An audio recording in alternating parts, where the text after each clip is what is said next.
사실은 조금 완화가 돼야 되는 부분은 있을 것 같아요. 너무 세율이 높고 사실은 이게 실소유자도 피해를 받고 있는 그런 상황이기 때문에 개선의 여지는 있어야 될 것 같고요.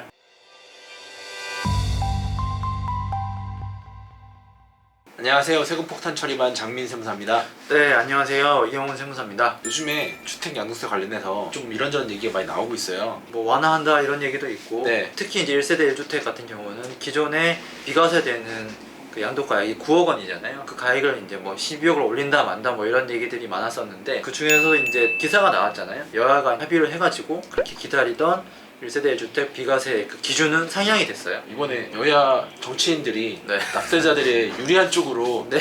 올바르게 좀 합의를 해주신 것 같아요. 다행히도. 그쵸. 진작에 이런 것들이 좀 실질에 맞게 반영이 됐었어야 되는데 네. 그 금액이 이제 9억 원에서 12억으로 바뀐 거죠. 그래서 이 12억이라고 하는 것은 서울의 평균 네. 집값 네. 정도라고 보시면 될 것 같아요. 평균 맞아요? 모르겠어 잘. 어떤 그 통계 가지고 하신 건 모르겠는데 사실 평균이라는 거는 사실 평균의 함정이 또 있잖아요. 아 그렇죠. 네. 편차도 중요하고 한데 네. 어쨌든 12억 원으로 상향이 되었어요. 그래서 법이 이제 국회 본회 통과해야 되고 실제 이제 시행되는 일자가 정해지겠지만 뭐 아마 이렇게 상향이 된 거는 바뀌지는 않을 거예요. 내년 1월 달에 네. 바뀐다. 뭐 12월부터 적용이 된다 이런 얘기가 좀 있는 것 같긴 한데 어쨌든 간에 국회 본회의를 통과해야지만 이게 공포가 되고 그때부터 적용이 되는 거기 네. 때문에 그거는 좀 봐야 될 것 같아요. 네. 그래서 혹시라도 지금 이미 뭐 매도 계약을 하셔서 진행 중이신 분들은 나 그러면 이게 뭐 적용이 되는 거야 마는 거야 뭐 이러실 수도 있잖아요. 이제 주택이 한 채 있으시는 분들은. 근데 이제 양도세를 계산할 때는 어쨌든 잔금 청산일하고 등기가 넘어간 날 중에 빠른 날을 기준으로 이제 양도일을 잡잖아요. 그 법 이제 공표되고 시행이 된 이후에 이것들이 진행된다고 하면 뭐 당연히 이게 적용받을 수 있겠죠. 그리고 이제 12월 22일 날 종부세 고지서가 나왔잖아요. 네, 네. 다들 또 이제 많이 놀라셨을 텐데. 네. 이제 그것 때문에 22일 뭐 전부터 해서 매스컴에서도 엄청나게 종부세 관련된 얘기가 나왔었고 뭐 하루 종일 그 얘기밖에 안 나왔어요. 뭐 저희한테도 종부세 관련된 상담이 되게 많잖아요. 너무 많죠. 근데 이제 종부세라는 거는 본인이 인별로 가지고 있는 주택수를 합산을 해서 공시가액을 합산을 해서 종부세를 내다 보니까 특히나 또 다주택자분들은 세율 자체도 중과를 적용받게 되면 부담이 엄청나게 많아졌거든요. 아 엄청나요. 그러면 이 집을 팔거나 해야 되는데 또 네. 팔자고 하니 다주택자분들은 중과가 적용돼가지고 양도세 부담이 엄청나잖아요. 그럼 뭐 이게 쉽사리 이거 가지고 가냐 파냐 결정을 할 수가 없죠 지금. 근데 이거 관련해서도 양도세를 좀 낮춰줘야 되지 않냐라는 좀 얘기가 나오는 것 같아요. 여론도 이제 굉장히 좋지는 않고 사실은 납세자들에게 어쨌든 퇴로는 만들어줘야지 어떤 행위를 할 수 있는 게 사실이고 보유하고 있는데 세금도 너무 많고 팔자에 세금도 너무 많고 뭐 어떻게 할 수가 없으니까. 네.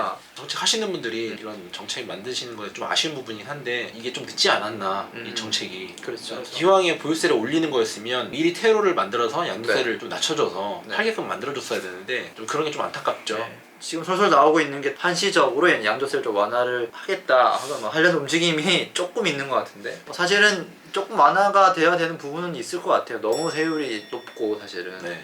이게 실소유자도 피해를 받고 있는 그런 상황이기 때문에 개선의 여지는 있어야 될 것 같고요. 근데 이제 이 양도세 완화 관련된 거는 아직 국회에 정식적으로 네. 절차를 밟고 있는 건 아니어서 그냥 더불어민주당 측에서 이런 얘기가 좀 나오고 있는 거다. 그렇기 때문에 이거는 좀 더 추이를 보셔야 될 것 그렇죠? 같아요. 그래서 뭐 지금 당장 매도를 할 게 아니라면 할까 말까 고민하시는 분들이 굉장히 많잖아요. 그런 네. 분들은 그 생각을 하고 계실 텐데 조금 추이를 보시고 최종 결정을 하셔도 무방할 것 같아요. 네, 그래서 뭐 시기적으로 본다 그러면 내년 이제 6월 1일 기준으로 종부세가 부과가 되기 때문에 6월 31일 전까지 네. 법 개정되는 거 추이를 보시고 의사결정을 하시면 좋을 것 같아요. 네. 그리고 지금 이제 주택을 좀 말씀드렸는데 주택 말고 또 하나 나온 소식이 있잖아요. 네, 그쵸. 토지 관련돼서 네, 좀 이어서 말씀을 드리면 또 이전 영상에도 있었고 또 모든 분들께서 그렇게 예상을 하셨겠지만 비사업용 토지에 네. 대해서 이제 2022년 내년부터는 양도할 때 장기 보유 공제도 안 되고 그다음에 현재는 이제 10% 중과인데 내년부터는 이제 20% 중과 뭐 법인 개인 예외 없이 이렇게 말씀을 드렸었는데 보도가 나온 바에 의하면 개정될 거라 얘기가 됐던 것들이 이제 안 하는 걸로 네. 내용이 나왔어요. 이상하네요. 네. 네. 원래는 좀 더 이렇게 국민들이 편해지는 거를 조금 싫어했던 것 같은데 네, 그래서 뭐 납세자들이 편하게끔 유리하게끔 네. 정책들을 해주는 것 같아서 좀 다행인 것 같아요. 납세자 관점에서 보면 다행이긴 하죠. 또 네. 미리 이제 비사업용 토지를 매도하셨던 분들 입장에서는 네. 아니 나 그럴 줄 알고 지금 약간 빨리 팔았는데 개정이 안 된다고 하니까 실망하신 분들이 있긴 네. 할 것 같아요. 이런 거 보면 너무 네. 정책의 좀 신뢰성에 네. 좀 문제가 있지 않나라는 생각도 좀 해보게 돼요. 그렇죠. 사실 이게 좀 예측 가능성이 있어야지 네. 좀 대응을 하고 다 할 텐데 네. 사실은 부동산을 사고 팔고 하는 게 흔히 있거나 뭐 그런 일들이 아니잖아요. 그쵸, 굉장히 중요한 의사결정이 필요한 거고 또 굉장히 큰 금액대가 또 발생할 수도 있고 한데 뭐 이렇게 뭐 하루아침에 예상하고 있던 거 없던 걸로 만들어 버리면 납세자분들이 좀 굉장히 힘든 부분이 있죠. 그래서 일단은 다행히게도 비사업용 토지 관련돼서는 네, 네. 법 개정은 없는 거다. 네.